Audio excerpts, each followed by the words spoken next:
The night smelled like rain and betrayal. Emma Carter stood outside Brooklyn General Hospital, her shift finally over, her body aching under the weight of 7 months of pregnancy.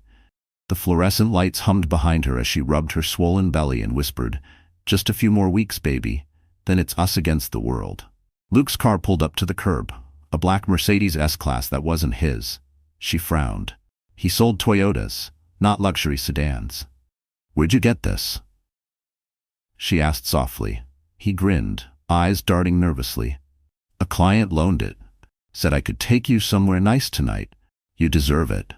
He leaned over to kiss her cheek, his breath sharp with whiskey and mint. Something in his smile made her stomach twist, but she was tired of arguing. Maybe, just maybe, he was trying. So she slid into the passenger seat and rested her hand on her belly as the city lights flickered by. They crossed the Brooklyn Bridge in silence. The rain started, soft and cold. Luke's knuckles tightened on the steering wheel. His phone buzzed twice. Unknown number. He flipped it face down. "Where are we going?" she asked, half teasing. He smiled, too quickly. "The River Cafe. I got us a table by the window. Manhattan skyline, fancy dinner, the works." Emma blinked. That restaurant was impossible to get into, the kind of place where engagement rings came in Tiffany boxes and people spoke in low, confident tones. "Luke, we can't afford." He cut her off. "Don't worry, it's covered. A friend's treat." She wanted to believe him. God, she wanted to believe him. Inside, the restaurant glowed like another world. Soft piano music, candles flickering in crystal holders, waiters gliding like ghosts. Emma felt small in her faded maternity dress, but Luke guided her toward a corner table overlooking the East River. And then she saw him. A man in his mid-40s, salt and pepper hair, tailored charcoal suit, sitting alone at the table. He looked up as they approached, his gaze sharp, evaluating. His voice was smooth but cold. "Mr. Carter, you're late," Luke chuckled nervously. "Traffic, Mr. Moretti. You know how it is." Mr. Moretti. The name hit Emma like a chill. Vincent Moretti, real estate magnate, a man whose name appeared in headlines next to words like billion-dollar project and rumored ties. Vincent's eyes shifted to Emma, softening slightly. "And this must be your wife." Emma swallowed. "Emma." Vincent smiled politely, sliding a small velvet box across the table toward her. "A token of good faith." She frowned. "What is this?" "Open it," Luke urged. Inside was a delicate diamond choker, Cartier, glinting under the light, the kind of jewelry worth more than their car. Emma's heart pounded. "I can't accept this." Vincent's voice was calm. "You already have. Mr. Carter and I have an arrangement." Emma froze. "Arrangement?" Luke's face flushed. "Babe, listen, it's not what it sounds like." Vincent interrupted smoothly. "Your husband owes me $200,000. Gambling debts. I offered him a clean slate in exchange for something priceless." Emma's voice broke. "Me?" Silence. Vincent's eyes softened, almost regretful. "Not ownership, dinner, company, conversation, nothing more, unless you choose it." Emma's breath hitched. Her hands trembled as she pushed the box back across the table. "I'm not for sale." Luke reached for her wrist. "Emma, please. This could fix everything. Our baby, our future." She stood abruptly, her chair scraping the floor. Heads turned. "Our baby deserves parents, not pimps." Luke hissed. "Don't make a scene." Tears blurred her vision. "You already did." She grabbed her purse, turned toward the exit, and felt her baby kick hard, as if reminding her who she was fighting for. Outside, the rain had stopped, but the air still smelled of thunder. Emma leaned against the railing, trembling, the Manhattan skyline glittering across the water. Her phone buzzed. A text from an unknown number. "I'm sorry," it read. "You didn't deserve this. He will regret it, VM." She deleted the message, but her heart pounded louder than the river below. Somewhere inside the restaurant, Vincent Moretti watched through the window, his jaw tight. For the first time in years, the man who could buy anything realized there was one thing he couldn't: her forgiveness. And that made her priceless. The next morning, Emma woke to the smell of stale whiskey and guilt. Luke was passed out on the couch, his shirt half unbuttoned, his shoes still on. Empty beer bottles littered the coffee table. The TV flickered with a muted sports channel. Emma's stomach tightened. She tried to breathe slowly, to keep the baby calm. The scene from last night replayed like a nightmare she couldn't turn off. The velvet box, Vincent Moretti's voice, Luke's desperate eyes. She moved quietly to the kitchen, made herself a cup of weak coffee, and sat at the table. Her hands shook as she opened her iPhone. 3 missed calls from an unknown number. 1 voicemail. A man's voice, low and deliberate. "Mrs. Carter, this is just business. No one intends to harm you, but I advise you to make your husband honor his agreements. If not, someone else will." She deleted it instantly. Her throat felt dry. When she turned, Luke was standing in the doorway, rubbing his eyes. "You listening to my messages again?" Emma froze. "That wasn't yours, it was mine." He shrugged, avoiding her gaze. "Look, last night got messy. I didn't mean for it to sound the way it did. Vincent just wanted—" "What? Me?" she snapped. "You traded me like I'm part of your debt? You sold me for dinner?" Luke slammed his fist on the counter. "It's not like that. You think I wanted this? Those guys were gonna break my legs, Emma. You don't understand what kind of men they are." She set her cup down slowly. "Then maybe you shouldn't have borrowed money from them." He turned away, muttering, "You think you're so perfect. You're just a nurse. You wouldn't survive one day without me." Something inside her cracked. She picked up his laptop from the counter, a sleek MacBook Pro he bragged about buying secondhand, and opened it. The screen flickered to life. "Don't touch that," Luke said sharply, stepping closer. But she already saw it. A folder titled Consulting Agreement. She clicked. Her stomach turned. A PDF filled the screen, complete with her signature. Her name, her address, her medical status, all neatly typed under a heading labeled Personal Companion Arrangement. She scrolled down. A line read, "Finder's fee, $200,000. Contract term, 3 months. Her heart stopped. She whispered, "You forged my signature." Luke grabbed the laptop, but she shoved him away. "How could you?" Her voice cracked like glass. He looked wild, cornered. "It's just paperwork. It's not real unless you show up. Nobody's gonna hurt you. I just needed time." "Time for what? To give birth in debt?" Her hands trembled. "You're not a husband. You're a broker." She turned away, clutching her belly, trying to steady her breathing. "Get out." He laughed bitterly. "And go where? You can't even pay rent without me." She didn't answer. She just walked into the bedroom and locked the door. Her body felt heavy, her baby kicking as if sensing her rage. Emma sat on the floor, staring at her reflection in the mirror. Messy hair, tired eyes, skin pale with exhaustion. She whispered to herself, "You're stronger than this. You have to be." Then she opened her iPhone's voice recorder and pressed record. Her voice trembled but stayed steady. "My name is Emma Carter. If anything happens to me or my baby, my husband Luke Carter is responsible. There's a man named Vincent Moretti. He's involved. This recording is my proof." She saved the file and uploaded it to iCloud. Then she sent a copy to her work email and her cousin, Officer Daniel Brooks, with a simple message, "Just in case."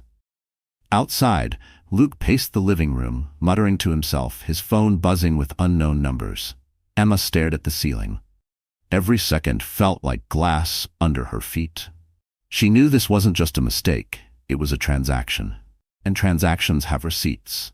She picked up her iPhone again and typed a single message to the unknown number that had called earlier. "Tell Vincent Moretti he bought nothing.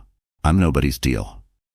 Then she powered the phone off and whispered to her baby, "We're leaving soon." But in another part of Manhattan, Vincent Moretti listened to the same voicemail Emma deleted, his own warning, and murmured to his assistant, "She's braver than I thought. Keep her safe."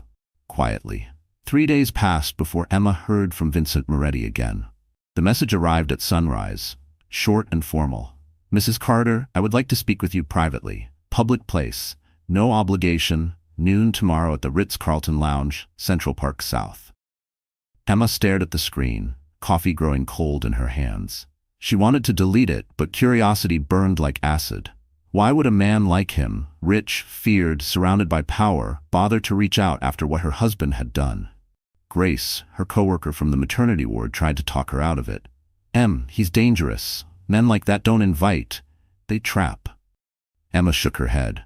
"I'm not walking into a trap, I'm walking into the truth." The next day she dressed carefully. Jeans, a cream sweater, her hair pulled into a loose bun. No makeup except lip balm. She wanted to look like herself, not like someone for sale. When she arrived, the hotel lobby shimmered under crystal chandeliers. The faint scent of Dior perfume hung in the air. It was another world, quiet, polished, untouchable. She spotted Vincent sitting in a corner booth, reading something on a tablet, a black Mont Blanc pen tucked into his jacket pocket. He stood as she approached, tall and composed, every movement measured. "Mrs. Carter," he greeted softly, offering his hand. "Emma," she corrected. "I'm not here as anyone's property." A faint smile touched his lips. "Fair enough." She sat down across from him, her heart thudding. A server arrived with sparkling water and 2 cups of espresso. Vincent gestured for her to relax, but she didn't. He began calmly. "Your husband owes money to people worse than me. I cleared those debts to keep them away from you." Her eyes narrowed. "You expect me to thank you?" "No," he said. "I expect you to understand the difference between leverage and protection." Emma leaned forward. "You paid him $200,000. For what? You think that makes you some kind of savior?" Vincent studied her quietly. "I paid him because he was about to sell your name to a man who doesn't take no for an answer. I wanted to stop that." She hesitated. "Why?" His jaw tightened. "Because I know what it's like to grow up with men who think everything, including people, has a price." Something flickered in his eyes, almost human. He reached into his pocket and pulled out the Cartier box. "I don't want this back because it's worth money. I want it gone because it represents the worst part of a deal that should never have happened." He slid it across the table. "Sell it. Donate it. Throw it in the river. I don't care." Emma stared at the box but didn't touch it. "You think this fixes it?" Vincent shook his head. "No, but it's a start." Silence stretched between them, heavy but not hostile. Then he said quietly, "I've had people fear me, flatter me, betray me, but I've never had someone look me in the eye and call me what I am, a buyer of souls. You did that without flinching." She swallowed hard. "Maybe because I already lost mine trying to save someone who didn't deserve it." Vincent looked away, his fingers tightening around his espresso cup. "You're not broken, Emma. You're just tired of being traded." She almost laughed. "You sound like a therapist." He smiled faintly. "Maybe I'm trying to remember how to be human." For a moment, neither spoke. Then Emma said, "If you really want to make things right, help me clear my name. The gossip sites are spreading lies. Luke's mistress made sure of it. I'm being painted as some gold-digging nurse who chased a rich man's wallet." Vincent nodded once. "Consider it done. My attorney will handle it." "Why are you doing this?" she asked softly. His answer came after a long pause. "Because I don't want your child growing up thinking every man is a transaction." Her eyes filled before she could stop them. She blinked quickly, whispering, "You can't buy redemption, Mr. Moretti." He leaned back, voice low. "No, but maybe I can earn it." Emma stood to leave. "I don't know what you want from me." Vincent looked up, his expression unreadable. "Honesty, nothing more." She turned to go, but his final words followed her like a shadow. "Luke will come to you soon. He'll beg, maybe threaten. When he does, call me, not for help, for options." Emma froze, heart pounding. She didn't answer, just walked out into the cold Manhattan air, the city buzzing around her. As she reached for her car door, her phone buzzed again, a new message from Vincent's number. "I meant what I said. Protection, not purchase." She stared at it for a long moment before locking her phone. But deep down she knew she'd just made a deal with the devil who might be her only way out. By the time Emma left the Ritz-Carlton, the story had already begun spreading online. The headlines were merciless. "Pregnant nurse seduces Manhattan tycoon while husband drowns in debt." The photo was a grainy shot of her walking out of the hotel, hand on her belly, looking exhausted. Someone had waited for her outside, and Emma didn't need to guess who paid for the camera. In a glossy Fifth Avenue salon, Ava Monroe scrolled through her phone with a satisfied smile. She wore a silk robe, nails freshly painted Dior red. The stylist pinned her curls while she adjusted the angle of her iPhone for a perfect selfie. Her live stream had already hit 20,000 viewers. "Ladies," she purred, "you ever notice how some women can't let go? Even when a man moves on, they'll do anything to stay relevant." She tilted her head, pretending to look sympathetic. "It's sad, really, especially when they start chasing powerful men for attention." The comments exploded, heart emojis, laughing faces, people tagging gossip pages. Ava lifted a small Tiffany bag into frame. "When a man truly loves you, he doesn't need to buy forgiveness. He buys the future." She winked. No one knew the truth. The bracelet in the bag was paid for with Vincent's hush money, funneled through Luke's finder's fee. Ava didn't care. Lies made better content. Meanwhile, Emma sat in her tiny kitchen. scrolling through the cruel comments until her stomach twisted. She looked so smug. Gold digger. Bet the baby's not even his. Her hands shook so badly she dropped the phone.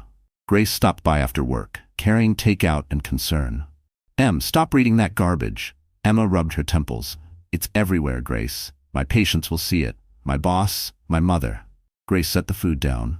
Then fight back. Tell your side. Emma let out a bitter laugh. Who's gonna believe me? A nurse from Brooklyn versus Ava Monroe, PR queen of Manhattan. Just then, her phone buzzed. A message request on Instagram. The name read Maya Ruiz. Emma hesitated, then opened it. Hi Emma, I'm an investigative podcaster. Your story doesn't add up, and that means the truth's missing. I'd like to help you find it. Coffee? Somewhere public? Emma stared at the message.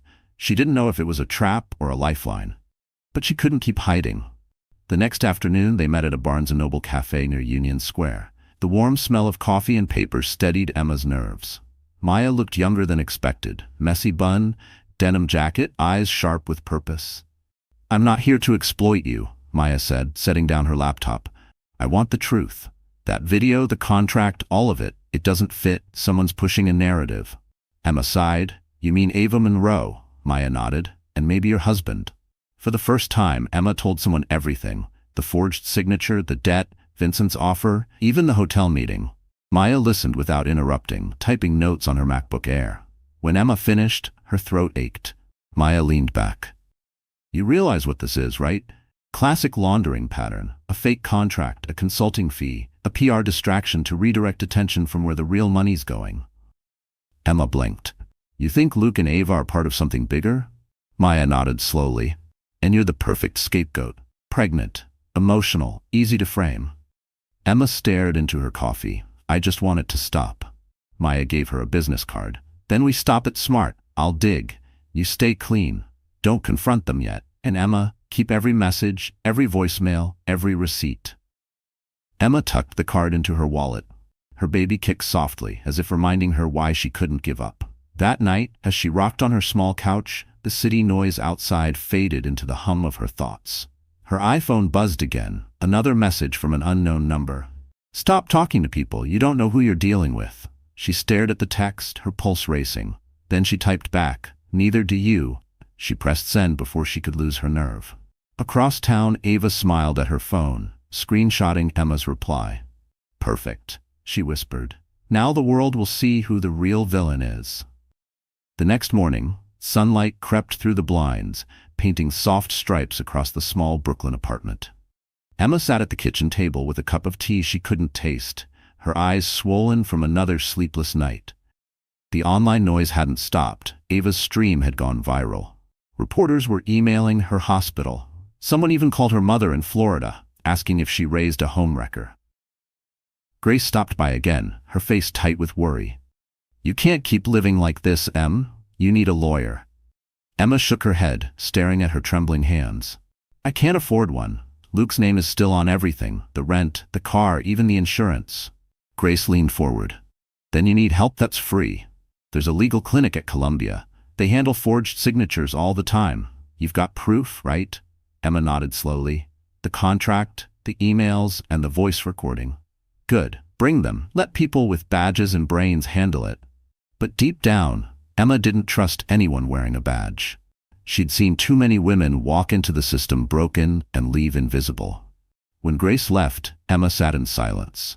She picked up her Kindle from the counter, a gift from a patient she'd once comforted through a miscarriage, and opened Women Who Run with the Wolves. Her eyes landed on a highlighted line. When a woman refuses to be broken, the world labels her dangerous. Dangerous. Maybe it was time to be that. Her phone buzzed. A message from Daniel, her cousin, the NYPD officer who used to sneak her ice cream after bad report cards. Heard about the mess. You okay? Emma typed back, no, but I will be. I need to know if Luke's in trouble with anyone besides Moretti. The reply came fast. Yes. Word is he owes money to a guy named Russo. Worse than Moretti. You need to stay away from him. Lock your doors. I'm coming by tonight. She exhaled, gripping the edge of the table. Okay, she whispered. Okay. But when Daniel arrived that evening, he wasn't alone. Parked across the street was a sleek black Mercedes, Vincent's driver behind the wheel. Emma's chest tightened. Daniel noticed too. Who's that? She hesitated. Protection. I didn't ask for it. Daniel frowned. Moretti's protection always comes with a price, Em. I know, she said quietly, but at least this one's alive. Inside, Daniel reviewed the forged contract on her MacBook Pro, his jaw tightening with every scroll. This is bad. Luke copied your signature from your mortgage documents. If you file a complaint, he's cooked. Emma stared at the screen, anger slowly cooling into resolve. Then I'll file it, but I want him to see me do it. Daniel looked up sharply. Why? Because he needs to know I'm done being afraid. Later that night, alone again, Emma opened a drawer and found the Cartier box. It gleamed in the dim light, a symbol of everything she'd lost and what she might still reclaim. She pulled out a roll of masking tape, wrote the word evidence across it, and sealed the box shut. It wasn't much, but it was control. Outside, thunder rolled in the distance. She turned off the lights, pulled a blanket over her lap, and felt her baby move. I'm sorry, she whispered. Your daddy forgot who we are. But I won't. The apartment felt too small for her thoughts, too fragile for her future. Her phone lit up once more, Maya's name flashing on the screen. Got something. Ava's payments trace back to a shell company under Russo's name, the same one tied to Luke's debt. It's not random, it's organized. Emma's fingers went cold. She typed back, send everything. Maya responded, already did, but be careful. You're in the middle of their cover-up. Emma closed her eyes. Every fear she tried to bury was surfacing. She whispered into the quiet, if they think I'll break, they don't know me yet. Outside, the Mercedes engine started, and for a moment, Emma wondered if Vincent was her shield, or her next mistake. Rain pounded the windows that night like a warning. Emma sat on the couch, paperwork spread across the coffee table, her statement draft, screenshots, and printed copies of every text from Luke and Ava. The baby shifted in her belly, restless, as if feeling the storm outside and inside her heart. Luke hadn't been home in 3 days. She'd blocked his number after his last voicemail, drunken rambling about her betrayal, followed by a promise that she'd regret making him look weak. Still, she jumped every time a car door slammed outside. Around midnight, there was a pounding on the door. Not a knock, a demand. Emma, open up. Her pulse spiked. She froze, debating whether to call Daniel, but before she could decide, the lock rattled. Luke's voice slurred through the wood. Don't make me do this, Em. She took a deep breath, unlocked the chain, and cracked the door just enough to face him. His eyes were bloodshot, his clothes soaked from the rain. He smelled like whiskey and cheap cologne. You shouldn't be here, she said quietly. You're drunk. I'm your husband, he snapped, pushing his way in. Or did you forget that while you were sipping lattes with your rich boyfriend? She backed away. Vincent is not my boyfriend. Oh right, he sneered. He's your sponsor? How's that working out? Fancy dinners, designer jewelry? Guess being a whore pays better than nursing. Emma's hand trembled, but her voice was steady. Watch your mouth. You did this, Luke. You sold me like property, and now you're mad the deal fell apart. His expression twisted. You don't get it. Those men, Russo, Moretti, they don't forgive debt. I did what I had to do for us. For us, she shouted. You forged my name. You traded my dignity for your gambling. There's no us left. He stepped closer, his face inches from hers. You think you're better than me now? You think that baby gives you power? Emma took a step back, but the rug slipped beneath her feet. Luke reached out, too late. She hit the floor hard, her elbow cracking against the wood. Pain exploded through her abdomen. For a moment, the world tilted. She couldn't breathe. Luke's face went white. Emma, I didn't mean, she gasped, clutching her belly. Call an ambulance. He froze. It's fine. You're fine. Call them, she screamed. He fumbled for his phone, hands shaking. The sirens came faster than her consciousness faded. At the hospital, fluorescent lights buzzed overhead. The room smelled like antiseptic and fear. Grace stood by her bedside, holding her hand. A nurse adjusted the fetal monitor, steady beeps, merciful and strong. The baby's okay, the doctor said. You're lucky. Rest, hydrate, avoid stress. Avoid stress, as if that were possible. Grace's eyes brimmed. What happened? Emma stared at the ceiling. He pushed me. I slipped. Grace's voice hardened. That's not an accident. Before Emma could answer, the door opened. Vincent stood there in a dark coat, rain still dripping from his shoulders. He didn't step closer, didn't speak until the nurse left. I heard, he said softly. He's at the precinct. They're deciding whether to hold him overnight. Emma's throat tightened. You sent someone. Vincent didn't deny it. You and your baby are under protection now. She shook her head. I don't want protection.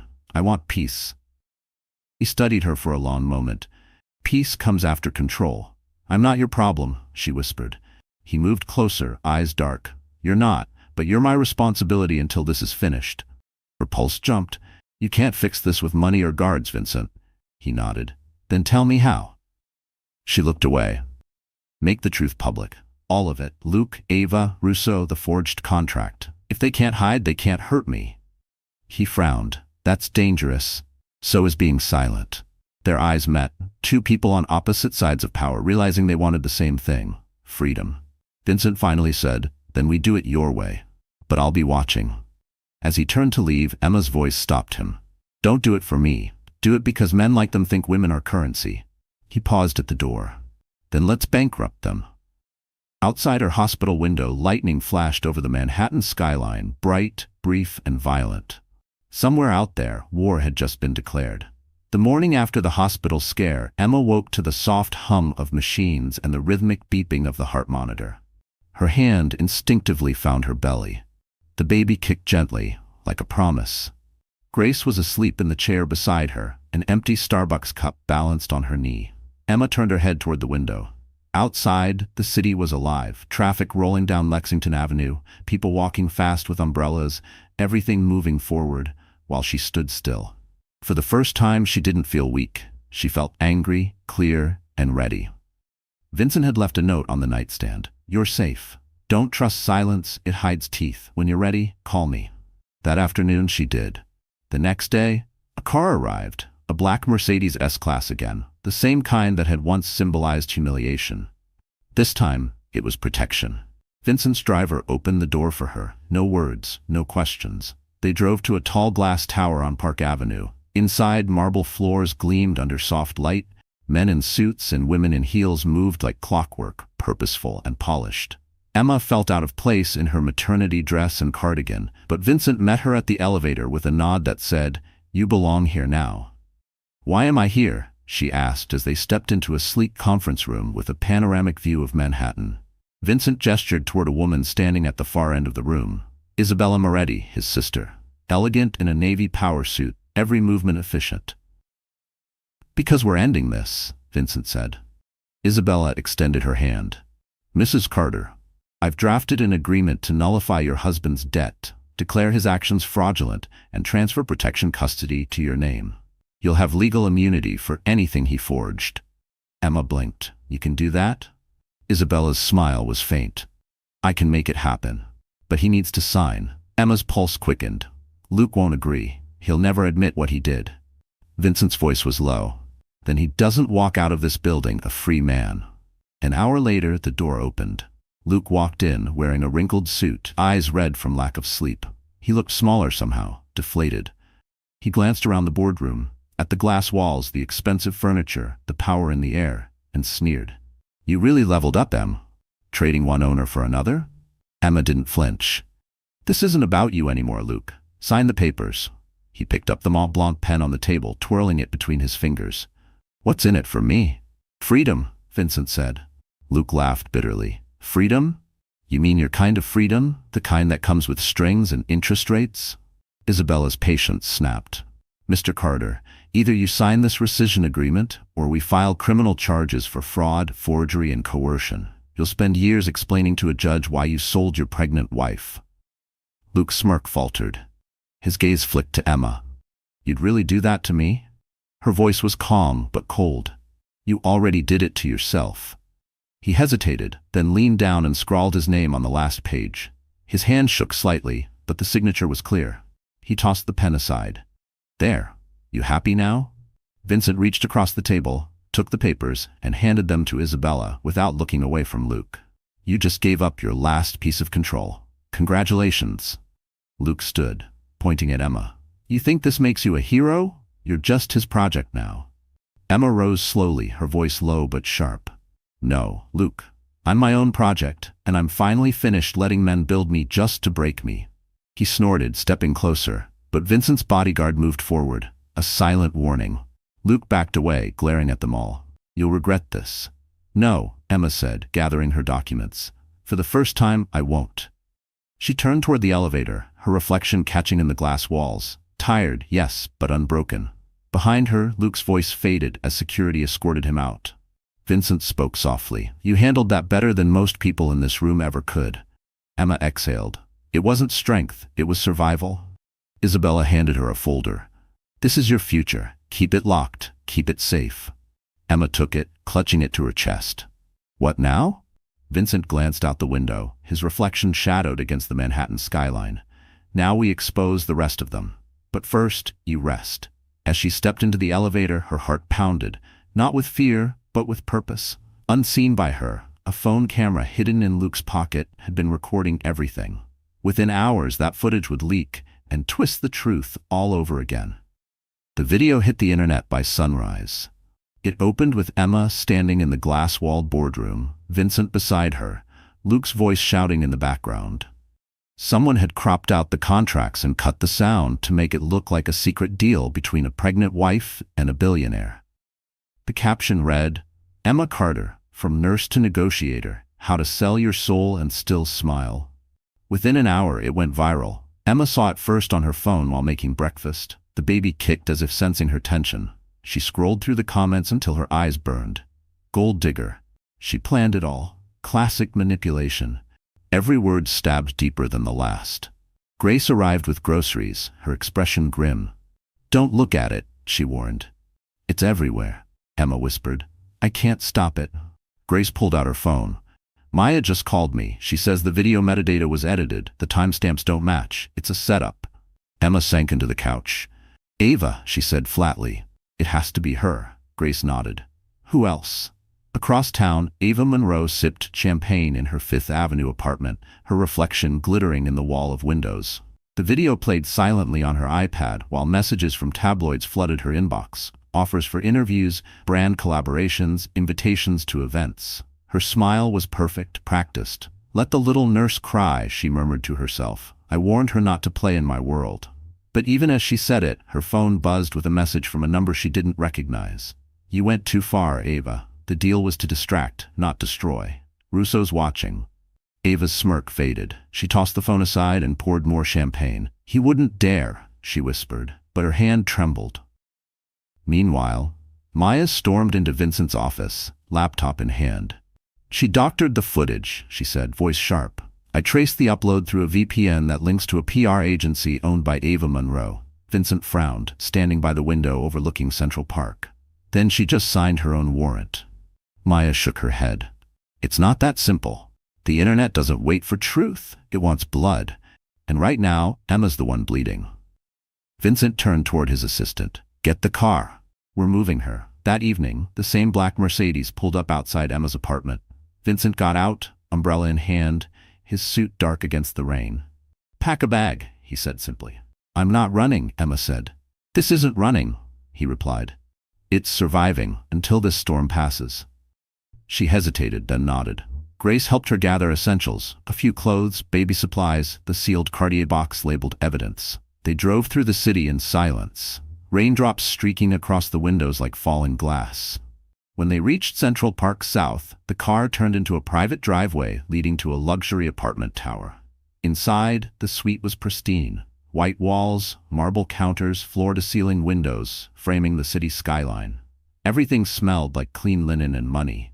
Emma set her bag down slowly, feeling small against all that emptiness.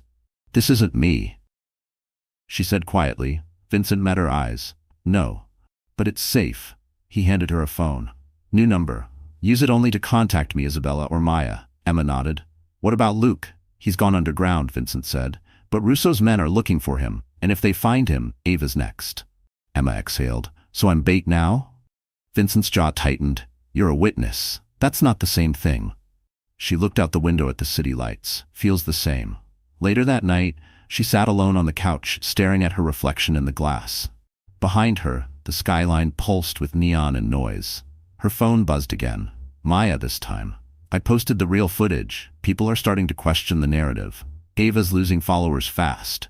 Emma's shoulders sagged with relief.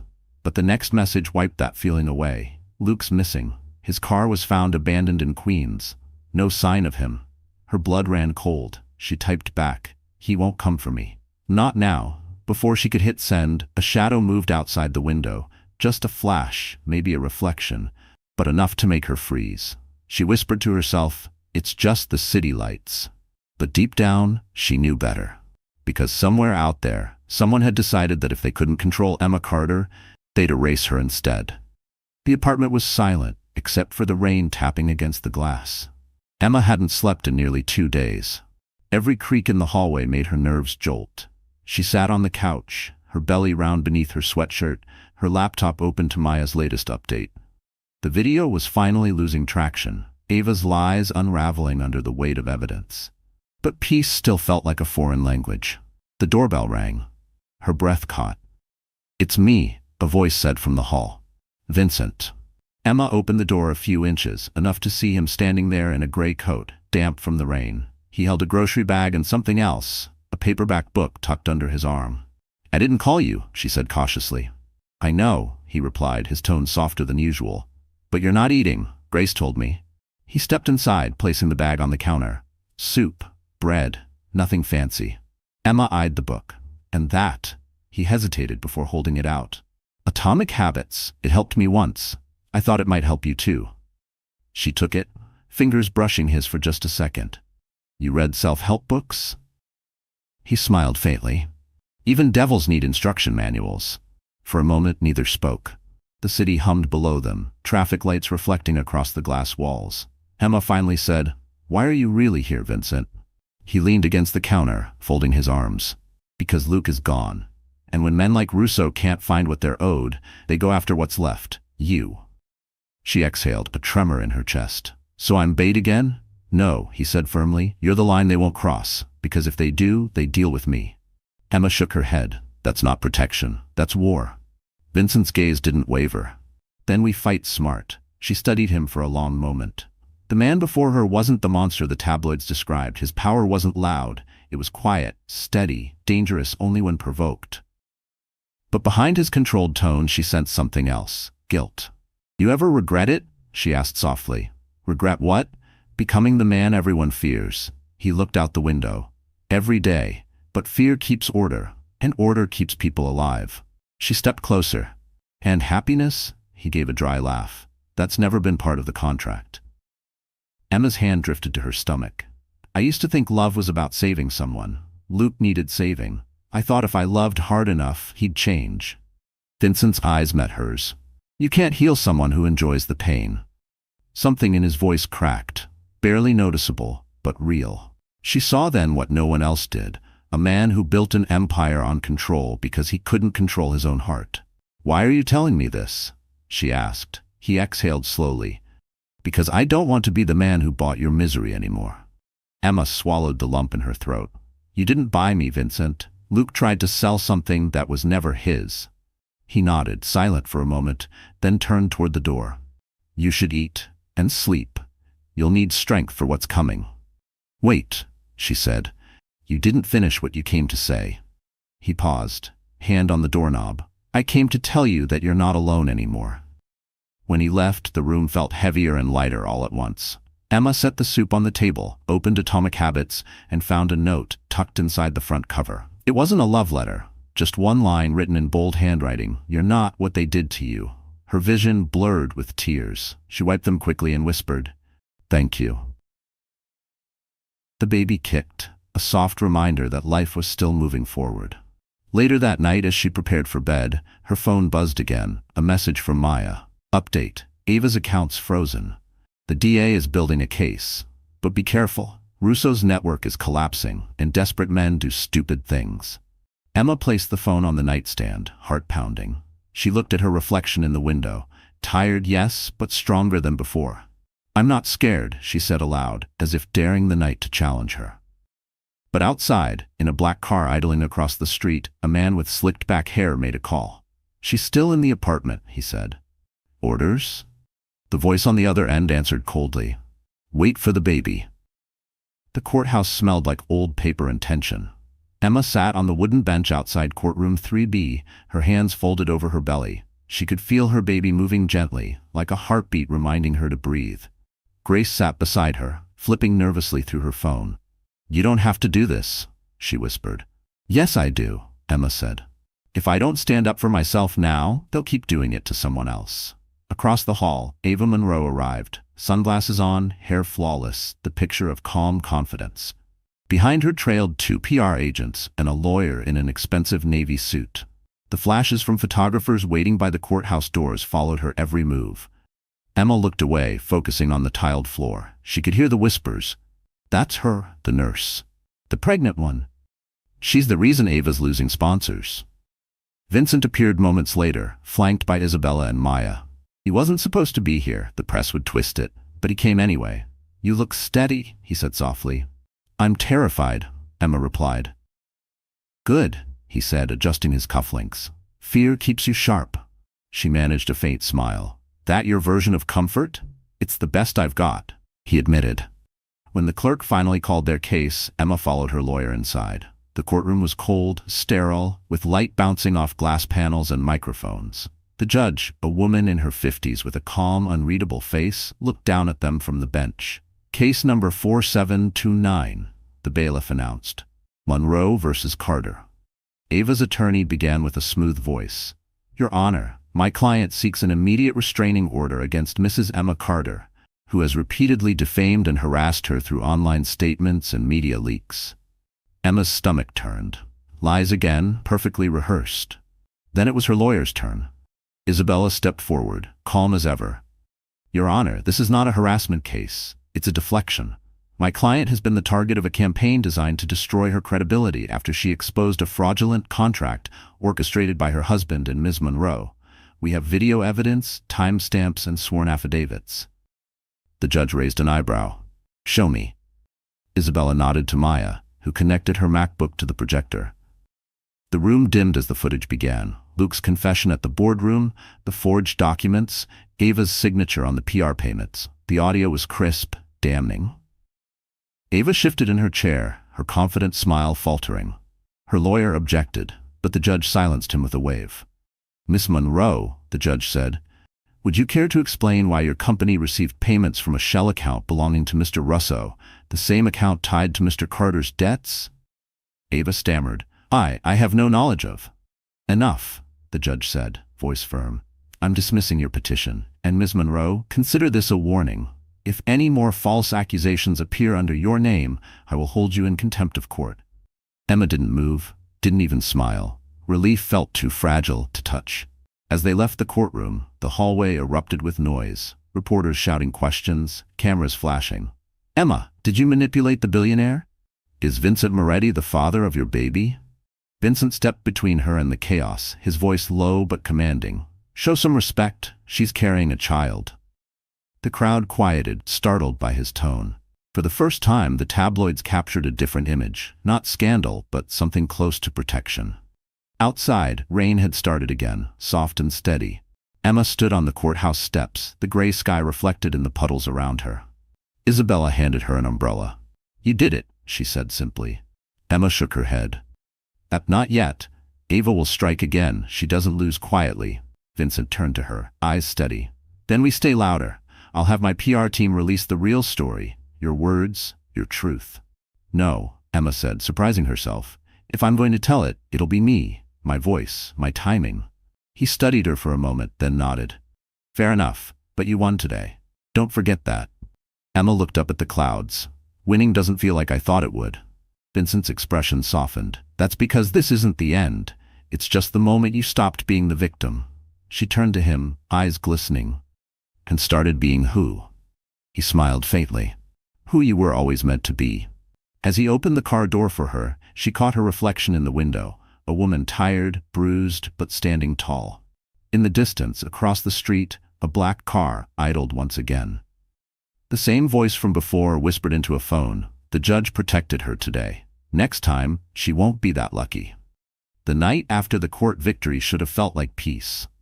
But it didn't. The city was too loud, too alive, and Emma couldn't silence the feeling that something was moving beneath the surface, something unfinished. She sat at the dining table in Vincent's apartment, the baby's heartbeat echoing faintly through the small Doppler device Grace had brought over. It was a sound that reminded her why she kept fighting. But tonight, it also reminded her of how much she still didn't know. Vincent walked in from the balcony, jacket draped over his arm. "You should sleep," he said softly. "I can't," she replied, closing the folder of court documents. "Something doesn't fit. Ava and Luke, they're not smart enough to build that shell company. Someone else is behind it." Vincent's brow furrowed. "You think it's Russo?" Emma nodded. "And maybe more than him. Money like that doesn't just vanish. It's moved, cleaned, hidden." He took a seat across from her, eyes sharp. "You sound like a detective." She gave a faint smile. "No, just a woman who's tired of being lied to." Vincent hesitated, then reached into his coat pocket and pulled out a flash drive. "My accountant gave me this earlier. It's every transaction tied to the properties under my company's development wing. If Russo's using one of my accounts, it'll be here." Emma blinked. "You're giving me your financials?" He nodded. "Transparency, you asked for the truth. Let's find it together." An hour later, Maya joined them via video call, her face glowing from the laptop screen. She looked wired, energized. "All right," she said, cracking her knuckles. "Let's see what the rich hide from the IRS." The files opened line by line: investments, property transfers, offshore payments. Vincent's expression grew darker with every scroll. Then Emma saw it. A single entry listed under Consulting and Media Strategy. Amount, $200,000. Payee, Monroe Creative LLC. Her voice trembled. "That's Ava's company." Vincent leaned closer. "Date? 2 days before Luke signed the forged contract," Emma said quietly. "It's the same amount he owed Russo." Maya's eyes widened. So Russo paid Ava through Vincent's shell account using Luke as a bridge. Emma wasn't the product, she was the cover. Vincent stood abruptly, pacing to the window. His reflection flickered against the skyline. "He used my company to move dirty money," he said, his voice low, dangerous. "He made me part of it." Emma felt a chill run down her spine. "He framed you too." Maya typed furiously. "I can trace Russo's offshore entities. If I connect the dots, we can prove Ava and Luke were pawns in a laundering ring." Vincent turned back. "How long will it take?" "Maybe 24 hours, but you'll need to keep Emma safe. If Russo finds out we're digging, he'll cut his losses and his witnesses." Emma looked between them. "So I'm bait again." Vincent's voice softened. "No, you're the evidence that survives." She stared at him, recognizing that hint of protectiveness again, the kind that felt both comforting and suffocating. "I don't want to just survive, Vincent. I want to win." He stepped closer, meeting her gaze. "Then we win smart. Quiet. No more chaos." Maya interrupted. "Actually, I think chaos is coming to you whether you like it or not." They both looked at her. Maya flipped her screen, showing a message thread she'd intercepted from a contact inside Russo's circle. It read, "Move the nurse before she talks. Moretti won't risk a war." Emma's heart raced. "Move me? What does that mean?" Vincent didn't hesitate. "It means we relocate tonight." He grabbed his phone, issuing orders in a voice so calm it frightened her. Within minutes, security personnel appeared at the door, men in dark suits, earpieces glowing faintly. Emma gathered her things. Documents, laptop, the little stuffed bear she'd bought for the baby. She didn't ask where they were going. She didn't have to. As the elevator doors closed, Vincent touched her shoulder. "Once Maya proves the connection, I'll bring Russo down myself." Emma met his eyes. "And what happens after that?" His expression softened. "After that, you walk free. No more debts, no more fear." She exhaled, leaning against the cool glass of the elevator. "And you?" He smiled faintly. "Maybe I learned to stop fixing what I break." The doors slid open to the underground garage, but just as they stepped toward the waiting car, a man in a dark coat emerged from the shadows. Gun drawn, eyes cold. Vincent moved faster than thought, shoving Emma behind him. The gun clicked, and for one split second, the entire world held its breath. The gun never fired. A car screeched into the garage, headlights blinding, and the shooter fled into the shadows. Within seconds, Vincent's men surrounded Emma, ushering her into the back seat of the Mercedes. Her heart pounded so loud she could barely hear Vincent shouting orders. As the car sped out of Manhattan, she turned to him, trembling. "Was that Russo's man?" Vincent's jaw tightened. "Yes. He's running out of patience." Emma clutched her belly. "Then why are we running away? We should expose him now." Vincent looked at her, his voice steady but cold. "Because I want him to show his face first. Once he steps into the light, I'll end this." They drove in silence through the night, leaving behind the city lights for the quiet darkness of Long Island. By dawn, the Mercedes pulled up to a sprawling mansion overlooking the gray Atlantic. "The Hamptons," Emma murmured. Vincent nodded. "My family's summer property. It's isolated and secure." She stared out at the ocean waves, restless and cold. Nothing about this feels safe. Inside, Isabella waited with coffee and files. She didn't waste time on pleasantries. Maya traced the money trail. Russo's using Ava's PR company as a laundering channel. The next transfer hits tomorrow during a charity art auction here in the Hamptons. We can expose it publicly if we control the room. Emma blinked. "An auction?" Isabella slid over a glossy invitation. "The Ocean's Grace Gala, hosted by the Russo Foundation." Vincent smirked. "Perfect place for a fall."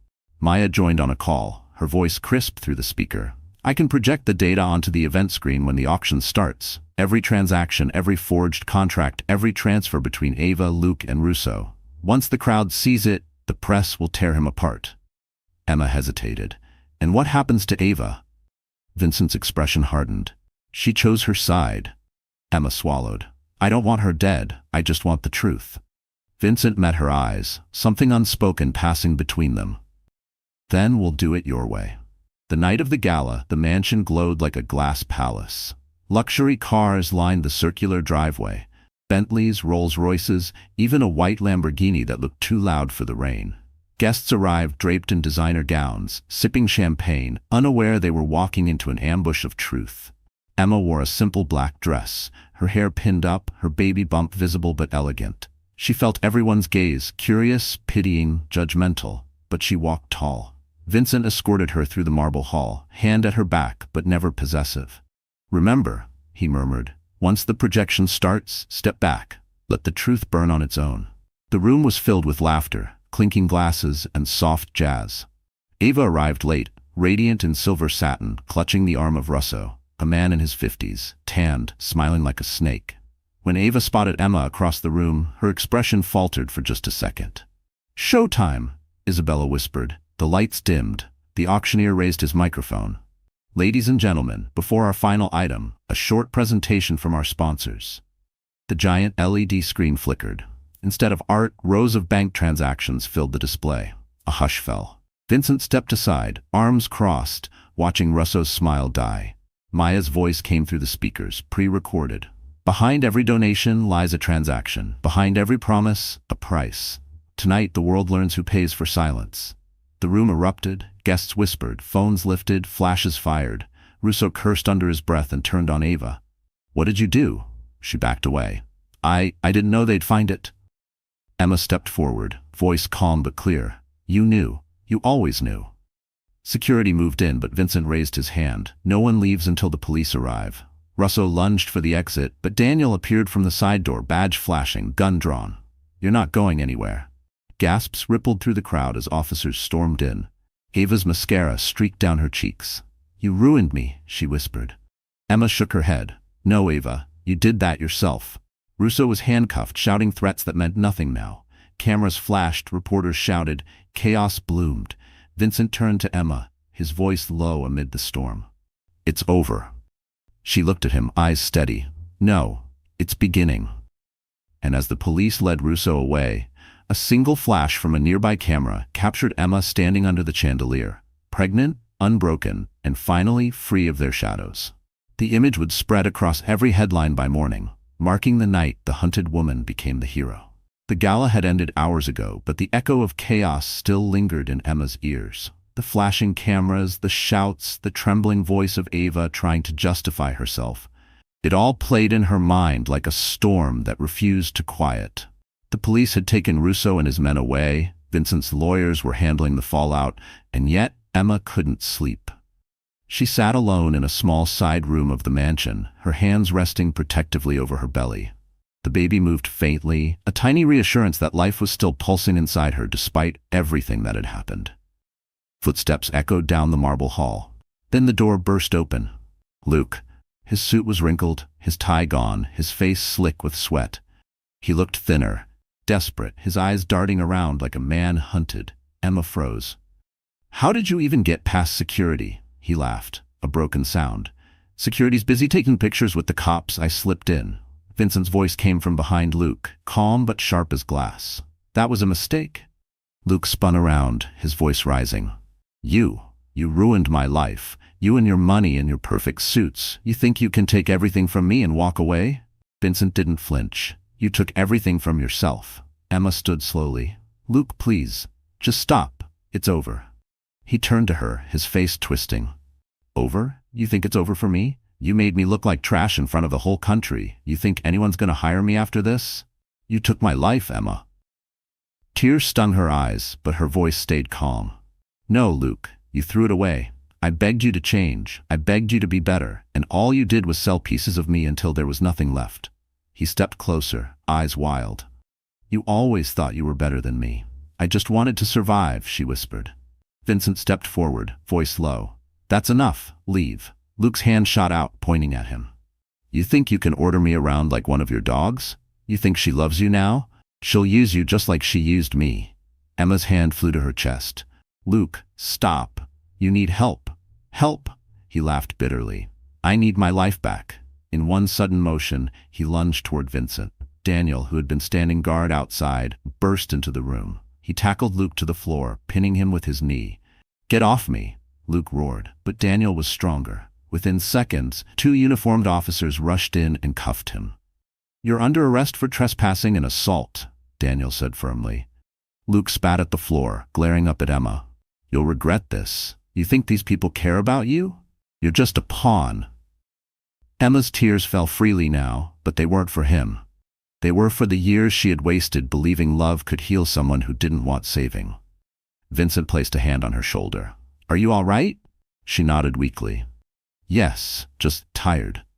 Daniel helped the officers escort Luke out. The room fell silent except for Emma's uneven breaths. Vincent crouched in front of her, his tone soft. You did nothing wrong. Don't let him make you doubt that. She sank into the chair, trembling. I didn't want it to end like this. Vincent sighed. Men like him never let it end any other way. Emma looked up at him, her eyes searching his face. What happens now? He met her gaze. Now we make sure this never happens to anyone else. Isabella's setting up a victims fund in your name. Every dollar Russo laundered will be turned into something good. She blinked. In my name? Vincent smiled faintly. In honor of every woman who was told she was powerless. Emma exhaled shakily, her fingers tracing the edge of the chair. I don't know what to say.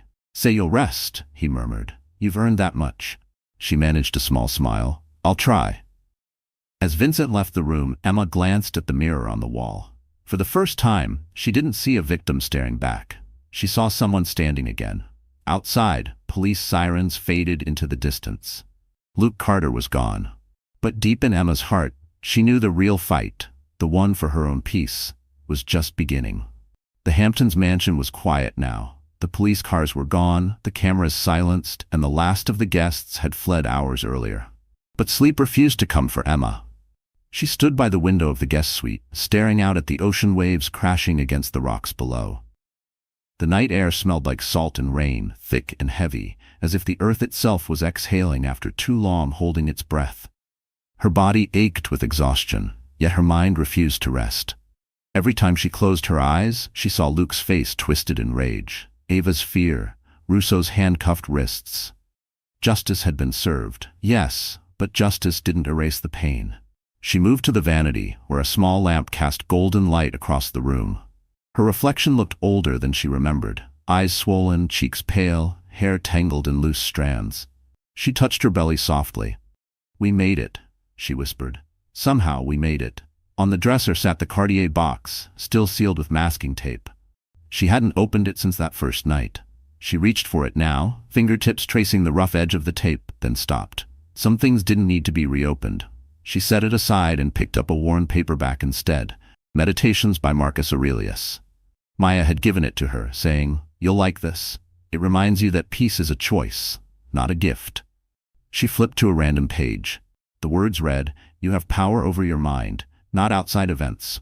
Realize this, and you will find strength. Emma smiled faintly. Power over my mind, she murmured. I'll try to remember that. There was a soft knock at the door. She turned, startled. Vincent stood in the doorway, no suit tonight, just a gray sweater and tired eyes. "I couldn't sleep," he said quietly. "Thought I'd check on you." Emma gestured toward the chair by the window. "Come in. The ocean's good company, but it doesn't talk back." He sat down, the sound of the waves filling the silence between them. After a long moment, he said, "Isabella filed the paperwork for the victim's fund. It'll carry your name." "I didn't do this for credit," Emma replied. "I know," Vincent said. "That's why it matters." She looked at him, studying the faint lines at the corners of his eyes. "Do you ever stop fighting?" He exhaled. "Only when I forget who I'm fighting for." "Who is that, Vincent?" He hesitated. "Used to be myself. Now, I don't know." Emma's lips curved into a small, sad smile. "That sounds honest." He chuckled softly. "You make honesty sound like redemption." She leaned back in her chair. "Maybe it is." The clock ticked past midnight. Somewhere in the distance, thunder rumbled. Vincent stood, walking toward the door. "You should rest. Tomorrow we go back to the city. Back to real life." "Real life," Emma repeated, her voice distant. "Feels like a dream after all this." He paused at the doorway, glancing back. "Dreams end. This doesn't have to." She looked down, fingers resting on the book in her lap. "Good night, Vincent." "Good night, Emma." When the door clicked shut, she sat for a long while, listening to the sea. The baby shifted again, gentle and alive. She whispered, "We're almost there, sweetheart." Finally, she pulled a small duffel bag from the closet and began packing. A few clothes, her medical records, the book, the sealed Cartier box. Tomorrow she'd leave the mansion behind. The lies, the violence, the ghosts. Outside, lightning flashed over the ocean, illuminating the horizon like a warning and a promise, all at once. Emma stood by the window one last time, hand over her belly, breathing deep. Somewhere in the darkness, a faint ripple of movement glimmered on the water, just a boat's light maybe, but enough to make her whisper to the child inside her, "No matter what waits beyond tomorrow, we'll face it together." The contractions began before dawn, sharp and deep, waking Emma from a restless sleep. At first, she thought it was just nerves, the echo of too many sleepless nights, but when the second one came, stronger, tighter, she knew. The baby was ready. She sat up, clutching her belly, breathing through the pain. The ocean roared outside the window like applause and warning all at once. "Okay, sweetheart," she whispered, voice shaking. "It's time." She grabbed her phone and called Grace first. "It's happening," she said between breaths. Grace's voice jolted awake. "Stay calm. I'm calling Vincent. Don't move. I'll meet you at the hospital." 15 minutes later, Vincent appeared at her door, eyes wild, coat half-zipped, phone still in his hand. "How far apart?" he asked, his usual calm replaced with panic. 5 minutes, Emma gasped. "Maybe 4. Then we go now." The car ride felt endless. The world outside was still half asleep, dawn painting the sky pink and gray. Vincent kept glancing at her from the driver's seat, one hand on the wheel, the other clenched tight. "Breathe," he said, voice low but urgent. "Just breathe." She managed a strained laugh. "You sound like the nurses I work with." He smiled weakly. "You trained me well." By the time they reached Brooklyn General, Grace was already waiting by the emergency entrance. Nurses rushed out with a wheelchair, and within seconds Emma was surrounded by familiar faces, familiar voices calling her name. "BP stable. 7 centimeters. Get 11. She's early but steady." They wheeled her into the delivery room. The sterile lights felt too bright, the smell of disinfectant too sharp. But then Grace was there, holding her hand, grounding her through every contraction. Vincent stood near the door, not daring to cross the invisible line of medical space. His hands were clasped tightly behind his back, his face pale. Emma turned to him between gasps. "You don't have to stay." He shook his head. "I'm not leaving." Hours blurred into a rhythm of pain and silence, push and rest, her own heartbeat pounding louder than the machine's. The nurses coached her gently. Grace wiped sweat from her forehead. Time melted away until only one truth remained. This was the moment her entire life had been leading toward. When the final contraction came, she screamed, not in fear but in pure defiance of everything that had tried to break her. Then suddenly, the room filled with a sound so small and powerful it erased everything else, her baby's first cry. The doctor smiled. "It's a girl." Emma sobbed, reaching out with trembling hands. They placed the tiny bundle against her chest, warm and perfect. The baby's skin was soft, her cry fading into small hiccups as she nuzzled closer. "Hello, little one," Emma whispered through tears. "We did it." Grace sniffled. "She's beautiful, Em." Emma looked up at Vincent, who stood frozen, eyes glistening. He took one cautious step closer, as if afraid the moment would vanish if he moved too fast. "You can come closer," she said softly. He hesitated. "Are you sure?" "Yes." He walked to the bedside, looking down at the newborn. "She's incredible," he murmured. Emma smiled weakly. "Her name's Hope." Vincent repeated it quietly like a prayer. "Hope." For the first time his voice cracked. Grace caught his expression and smiled knowingly. "Guess she already has you wrapped around her finger." Vincent chuckled softly. "Seems she takes after her mother." The doctor interrupted gently. "We'll give you both a moment, then move you to recovery." As the nurses cleared the room, Vincent lingered at the doorway. Emma looked at him, eyes full of exhaustion and light. "Thank you," she whispered. He met her gaze. "No, thank you, for reminding me what matters." She looked down at her daughter, who was now sleeping soundly against her heart. Outside, dawn finally broke over Brooklyn. The storm had passed, and for the first time in months, Emma Carter wasn't running, fighting, or surviving. She was simply living, holding everything she had ever fought for in her arms. Morning sunlight streamed through the hospital window, turning everything gold. Emma woke slowly, her body heavy but her heart light.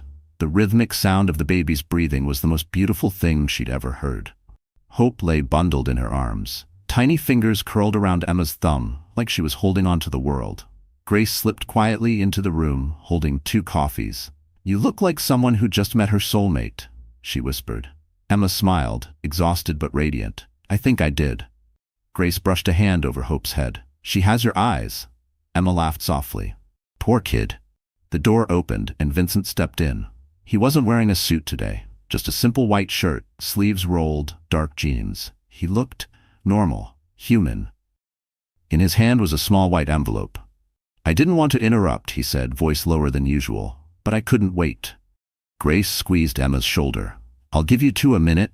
She left the room quietly, leaving behind the faint smell of coffee and peace. Vincent stepped closer. "You look better," he said, trying for a smile. Emma tilted her head. "And you look like someone who hasn't slept." He exhaled, half laughing. "You're right, I haven't." "Sit," she said, nodding toward the chair beside her bed. "Before you fall over." He sat, awkwardly folding his hands in his lap. His gaze softened when it fell on Hope.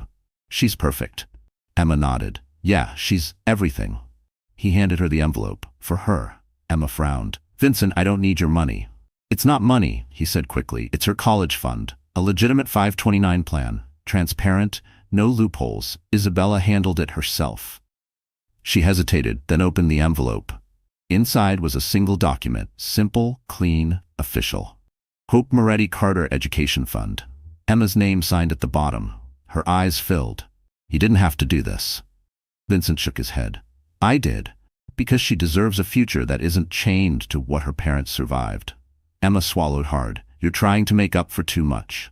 "Maybe," he said quietly, "but maybe it's not too late to start right." She looked at him for a long moment, then smiled faintly. "Thank you for not trying to buy me this time." His eyes softened. "I learned my lesson." Hope stirred, letting out a soft cry. Emma rocked her gently, humming a tune her mother used to sing. Vincent watched silently, his expression unreadable, admiration and regret mixing like light and shadow. After a while he said, "Can I?" He gestured toward the baby. Emma hesitated, then nodded. "Wash your hands first, hospital rules." He smiled, really smiled for the first time. He did as told, then took the baby in his arms with surprising gentleness. Hope blinked up at him, eyes wide and curious. Vincent froze, almost afraid to breathe. "She's so small," he murmured. "She's stronger than she looks," Emma said. "Like someone else I know." He looked up, meeting her eyes. "She's going to have your heart. I can already tell." Emma chuckled. "Then she'll break a few along the way." "Good," he said softly. "That means she'll live." For a moment they sat there, 2 people who had survived too much, holding the proof that new life could still grow out of ruin. When Hope began to fuss again, Vincent carefully handed her back. "She prefers you," he said. "Of course," Emma teased. "I feed her." He smiled and stood, slipping his hands into his pockets. "Isabella and I are setting up press protection. The media's still circling, but they're losing interest. Ava's facing charges, Russo's team is collapsing, and Luke, he's officially cooperating with the DA. Emma's eyes flickered. Cooperating? Turns out, Vincent said, he's more afraid of prison than pride. He gave them everything, names, accounts, proof. The case is airtight now. She exhaled slowly. So it's really over. For you, yes, he said. For me, not yet, but I'll get there. He looked at Hope once more, then at Emma. You both deserve a clean start. Emma smiled gently. We're already there, Vincent? He nodded, emotion flickering behind his calm mask. Then take care of each other. As he turned to leave, Emma called softly. Vincent? He stopped. She's not just hope, Emma said. She's proof. Proof that no matter what they took from us, we still got to build something good. Vincent's throat tightened. Then she's named perfectly. Outside the hospital window, the city glimmered in morning light. Inside, for the first time in years, Vincent Moretti walked away not as a man trying to control fate, but as someone finally learning how to let go. 3 weeks later, the world had already moved on. The headlines about the Hampton scandal faded beneath newer stories. Political feuds, celebrity divorces, another Wall Street crash rumor. But for Emma, life was just beginning to find rhythm again. The days were quieter now. Beatings, soft lullabies, and the small miracle of seeing her daughter open her eyes each morning. Still, peace had its cracks. Grace stopped by one afternoon with groceries and gossip. You should see it, she said, setting her phone on the counter. Ava's back online. Emma froze. Already? Grace nodded. New channel, new name, Ava Monroe Reborn. She's posting clips saying she was manipulated by you and Vincent. Emma's chest tightened. She's doubling down. Yeah, Grace said grimly, and people are eating it up. Emma rubbed her temples, trying to steady her breathing. What exactly is she saying? Grace scrolled and read aloud. She claims she was framed as the face of a laundering scheme to protect a certain powerful man's pregnant mistress. She's hinting that you planned everything to take down Russo and profit from his fall. Emma's stomach turned. Of course she's lying. Of course, Grace agreed, but lies travel faster than truth. Later that night, Emma called Maya. The journalist answered on the first ring. I saw Ava's new video, Maya said before Emma could speak. She's using deepfakes and edited clips again. Don't panic. I'm already working on exposing it. Can't we just let it die? Emma asked, exhaustion heavy in her voice. Every time I fight back, it drags me back into that world. Maya sighed. I get it, but if you stay silent, her version becomes the truth. Emma glanced toward Hope, asleep in her crib, the soft sound of baby breaths filling the room. I don't want her to grow up Googling my name and finding lies. Then we fight one last time, Maya said. Not with noise, with proof. 2 days later, the story broke. Maya released an investigative piece titled The Last Lie, How Power and Vanity Nearly Destroyed an Innocent Woman. It wasn't flashy, it was meticulous. Screenshots, court documents, verified bank trails, even recordings from Luke's testimony were included. The article went viral within hours. Ava's new narrative collapsed like glass under pressure. Sponsors pulled out. Her channel was flagged for misinformation. Vincent called that evening, his tone lighter than Emma had ever heard. You read Maya's piece? I did, Emma said. It was honest. She did you justice, he said softly. And maybe me too. You deserve that, she said. He paused. You really believe that? I wouldn't lie to you, she replied. Not after everything. For a long moment there was only silence on the line. Then Vincent said, Luke signed the final plea deal today. He'll serve time, but he asked me to tell you something. Emma's pulse quickened. What? He said, tell her I finally saw what she saw in me, and I hate it. Emma closed her eyes. That sounds like Luke. I told him you've moved on, Vincent said. He didn't argue, Emma whispered. I hope he finds peace someday, just not here. Vincent chuckled faintly. I think you already found yours. Maybe, she said, looking down at Hope, who was stirring awake. Or maybe it found me. That night, Emma sat by the window with her daughter in her arms. The city glowed outside, alive but distant. Hope reached up, clutching at the air. Emma smiled. You know, little one, your name keeps proving itself right. Her phone buzzed. A message from Maya. Ava's offline. Permanently. Another message followed from Vincent. Dinner tomorrow? Nothing fancy. Just food, light, and people who survived. Emma typed back. Yes. She set her phone aside and kissed her daughter's forehead. It's over, she whispered. For the first time, she believed it. Across town, Vincent closed his laptop and looked out over the Manhattan skyline. Somewhere in the distance, a woman and her child were finally safe. And for the first time in years, the man who once believed everything had a price finally understood the one thing money could never buy: peace. It was spring in Brooklyn, and the city felt alive again. The snow had melted into soft puddles that reflected the skyline, and the scent of coffee and blooming trees filled the air. For the first time in a long time, Emma Carter could walk down the street without glancing over her shoulder. Hope was 3 months old now, chubby and alert, with the same curious eyes that had once belonged to her father, but softer, calmer, free. Emma pushed the stroller down the familiar sidewalk outside the brownstone she'd managed to rent.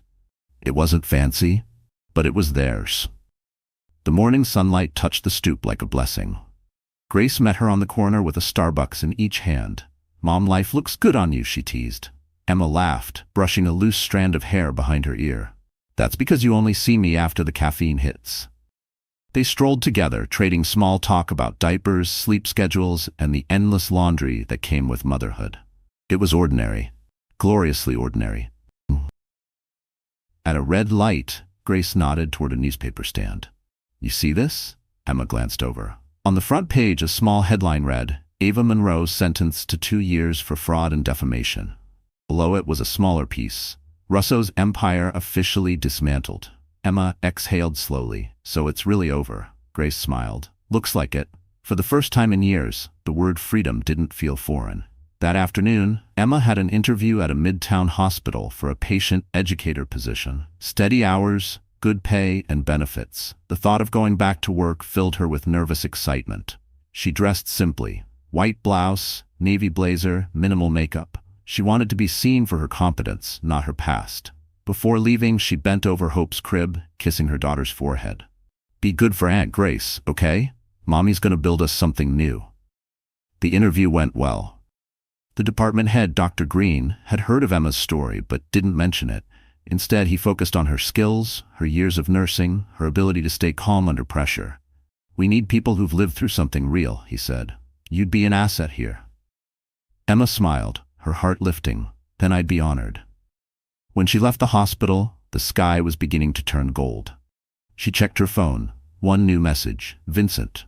Central Park, Bethesda Fountain, 6 p.m. Bring hope. It's safe. I promise." She hesitated, then typed back, "We'll be there." The park was alive with music and laughter. Children chased pigeons, couples walked hand in hand, the air smelled like street pretzels and tulips. Emma pushed the stroller toward the fountain, her heart oddly calm. Vincent was already there, leaning against a railing, dressed simply in a navy sweater and jeans. He looked different, lighter somehow. When he saw them, he smiled. A real, unguarded smile that reached his eyes. "You made it." Emma nodded. "I almost didn't." "I wouldn't have blamed you," he said softly. She looked around at the people, the sunlight flickering on the water. "This place feels like a second chance." Vincent nodded toward the stroller. "May I?" She hesitated, then nodded. He knelt beside it, gently touching Hope's hand. The baby blinked up at him, fascinated. "She's growing fast," he said. "She's her own little storm," Emma replied, smiling. "Soft 1 minute, unstoppable the next," he laughed quietly. "Sounds familiar." For a moment they simply stood there, watching the sunlight shimmer across the fountain. "Are you happy?" Vincent asked finally. Emma took a deep breath. "I think I'm learning how to be." "That's more than most people ever do." She looked at him. "And you?" "I'm learning too," he said. "But for once, I'm not trying to control everything." They walked together along the path, the city glowing behind them. Hope giggled at the breeze, her tiny fingers reaching toward the sky. Emma smiled. "You know, I used to think strength was about never breaking. Now I think it's about choosing light, every single day, no matter how dark it gets." Vincent nodded. "Then you're the strongest person I've ever met." She blushed, looking away. "Don't say that too loudly. I might start believing it." As the sun dipped behind the skyline, they stopped at the bridge, watching the light fade over the lake. For the first time in years, Emma Carter didn't feel like someone surviving a story. She felt like someone finally living one. Winter came back to New York with silver breath and slow snow. The city looked almost gentle under it, like the kind of peace people only pretend exists. Inside the Plaza Hotel, chandeliers glowed warm gold as guests in evening gowns and tailored tuxedos filled the grand ballroom for a charity gala that promised redemption instead of gossip. The headline on the invitations read, "The Hope Foundation, for victims of financial and emotional coercion." The name Hope wasn't a coincidence. It was Emma's idea. She stood near the entrance, wearing a simple champagne-colored dress, her hair swept back, a soft glow replacing the tiredness that once haunted her eyes. She wasn't the same woman who had walked out of the River Cafe terrified months ago. She was steady now, grounded. Grace fussed with her shawl. "You sure you're okay being here? It's a big crowd." Emma smiled. "I've faced worse than applause." Across the room, Isabella Moretti moved like quiet command, handling logistics, greeting donors, ensuring the press stuck to their pre-approved list of questions. Vincent was by the bar, in a classic black suit that made him look exactly like who he was, and yet nothing like the man he used to be. When his eyes found Emma's, he didn't move immediately. He just watched her, as if making sure she was real in all this light. Then, slowly, he crossed the room. "You look," he started, then stopped himself. "Like someone who's exactly where she belongs." Emma smiled. "That's the nicest thing anyone's ever said to me." He extended his hand. "Dance with me before the speeches start." She hesitated, then placed her hand in his. The orchestra shifted into something soft, an old Sinatra tune, and the crowd melted into background hum. As they swayed beneath the chandeliers, Vincent whispered, "You built this. All of it. Do you realize that?" Emma looked around the ballroom, at the tables filled with survivors, donors, volunteers, people who believed in second chances. "No," she said. "We did." He smiled, but there was a shadow in it. "You don't owe me credit, Emma." "Maybe not," she said, "but I owe you honesty. You gave me time when I had none left. That matters." Before he could answer, the lights dimmed slightly. Isabella appeared on stage, microphone in hand. "Ladies and gentlemen, thank you for being part of something that started as one woman's fight for her dignity and became a movement for every voice silenced by fear. Please welcome our founder, Emma Carter." Applause rippled through the ballroom as Emma stepped up. Her heart pounded, but her voice was clear. "Not long ago," she began, "I was a nurse who thought strength meant staying quiet. I believed love was sacrifice, that forgiveness meant forgetting. But I was wrong. Strength is truth, forgiveness is freedom, and love—" She looked out toward the crowd, then at Vincent. "Love is what happens when you stop letting fear tell your story." The room fell silent. Even the photographers lowered their cameras. Emma continued. "This foundation exists because no woman should ever feel like her worth can be negotiated. We can't change what was done to us, but we can choose what comes next. Tonight, we choose hope." When she finished, the applause was thunderous, standing, echoing, alive. Vincent was the first to rise. He clapped slowly, eyes shining with quiet pride. After the speeches, people swarmed her with congratulations. Donors promising support, reporters asking for quotes. She smiled through it all, but her gaze kept drifting back to one corner of the room, Vincent standing by the balcony doors, watching her with that same mix of distance and warmth. Later, when the crowd thinned and music softened, she found him again. "You never dance twice in one night?" she teased. "Only when the second time means something," he said. She laughed softly, letting him lead her out to the terrace. Snow drifted through the air, settling gently on her shoulders. The city stretched beneath them, endless and alive. "You did it," he said quietly. "No," she corrected. "We did, together, without chains." He smiled, pulling her closer. "Then maybe it's time to stop surviving and start living." And there, under the slow snow and city lights, Emma Carter, once sold, once silenced, danced freely for the first time, the word hope shimmering like a promise between them both. Spring sunlight spilled over Brooklyn like a soft blessing. The air carried the smell of rain, fresh laundry, and possibility. Emma Carter stood on the stoop of her small brownstone, watching Hope giggle in her stroller, reaching for the sunlight with tiny hands. The city buzzed around them, delivery trucks, laughter, the sound of life moving forward. Inside the apartment, morning light touched the walls painted in warm beige tones. There were no marble counters or chandeliers here, just love and peace. The kind money could never buy. The living room held a thrifted couch, a second-hand crib, and a small bookshelf lined with paperbacks. Atomic Habits, Women Who Run with the Wolves, and a worn copy of Meditations. Emma sipped her coffee, smiling as Hope babbled to her reflection in a window pane. The baby's laughter filled the air like music. "You've got your mom's attitude," she said playfully. "That's going to get us both in trouble one day." Her phone buzzed on the counter. A message from Dr. Green. "Welcome aboard. See you Monday." Emma let out a small breath of joy. She'd officially been hired full-time at the hospital as a patient educator. A steady job, a future, stability. Grace arrived not long after, carrying a grocery bag full of fruit and baby wipes. "So this is the new office of Miss Emma Carter, educator extraordinaire," she teased, setting the bag down. Emma laughed. "Don't make me sound important. I'm just trying to keep up." Grace grinned. "You're doing more than that, Em. You built a whole new life from ashes." Emma smiled, humbled. "No," she said softly. "We built it. Me, you, Maya, Isabella, even Vincent."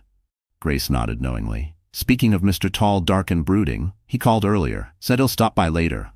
Emma froze. "He's coming here?" Grace shrugged. "Said something about brunch and good news." 2 hours later, a familiar knock sounded at the door.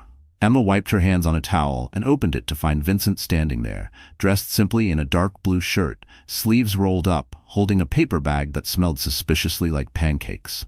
"I come bearing peace offerings," he said, smiling. She laughed. "You didn't have to. Maybe I wanted to." He stepped inside, glancing around. "You've made this place yours." Emma gestured toward the small living room. "It's not the plaza, but it's home." Vincent smiled faintly. "It's better."